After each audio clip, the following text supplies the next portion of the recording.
What is going on, guys? Welcome back to Young and Cool. Today we're looking at the most memorable TV characters of all time. First up, Phoebe Buffay from Friends. Your pants. Oh, yeah. You like them? I went to a used clothes store and got like a bunch of maternity stuff. These are so comfortable. Anyone who watched Friends knows that Phoebe Buffay is a unique character. She is quirky, sometimes superstitious, had an interesting life before she met our core group of besties, and is the genius behind the iconic Smelly Cat song. Aside from penning Smelly Cat, Phoebe is also the character who said the now famous line and theory about Ross and Rachel and being each other's lobsters. She supports her best friends and was a surrogate for her brother and his wife, proving that she has a big heart. Up next, Carlton Banks from The Fresh Prince of Bel-Air. Carlton Banks, you put your clothes on this minute! Mommy! On The Fresh Prince of Bel-Air, Carlton often provoked his family members and was unlucky in love. But the best thing to come from the character is the Carlton dance. We all know this from Fortnite, but if you're too old for that, then this dance, which goes along to Tom Jones' It's Not Unusual, is what people have come to associate with the hit show.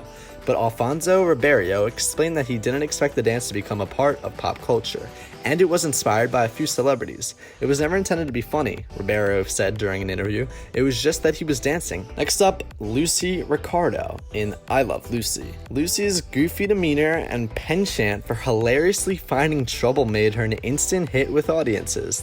The show was also historic, as her marriage to Ricky Ricardo, played by her real-life husband at that time, was the first time an interracial couple were shown married on an American show.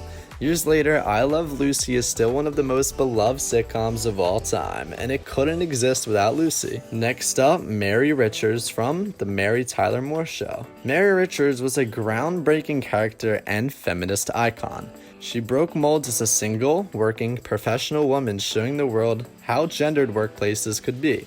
Mary was real, smart, and funny, and just someone you want to be friends with. Next up, Michael Scott from The Office.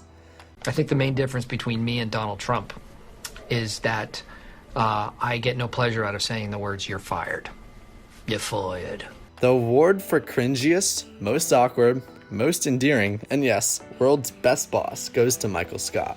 The US version of The Office is stacked with creativity and endearing characters, but Steve Carell's Mike Scott was the lifeblood of the series, as its later Michael Scott-less seasons provoked. Michael provided more secondhand embarrassment, giggles, and unexpectedly tear-jerking moments than any other characters on The Office, and for that reason, we're grateful. Next up, Marsha Brady from The Brady Bunch. You would have just said to mind my own business.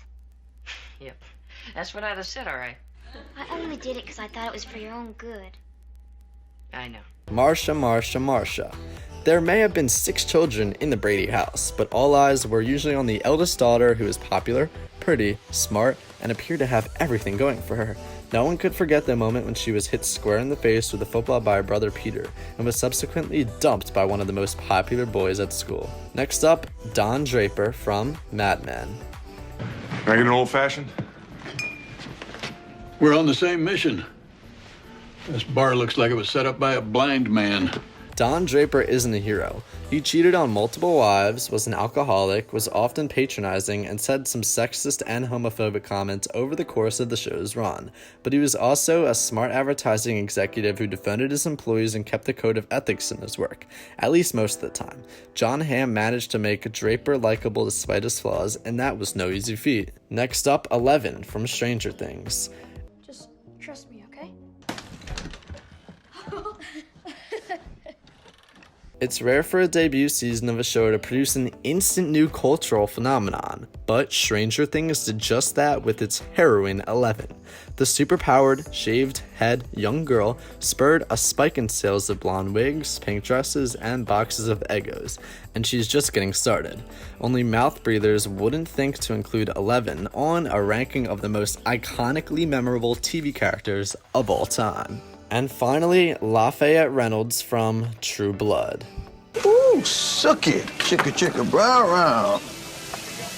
You look like a porn star with that tan and pink lipstick. There was no one with a better personality than Lafayette on True Blood. The flamboyant short order cook was sassy and unapologetically himself. but he was not one to underestimate.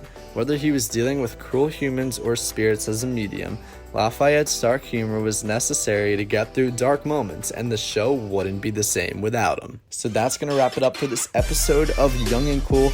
Make sure you guys hit that like button, subscribe, comment down below which one was the most memorable for you, and I'll see you guys in the next video. Have a great day.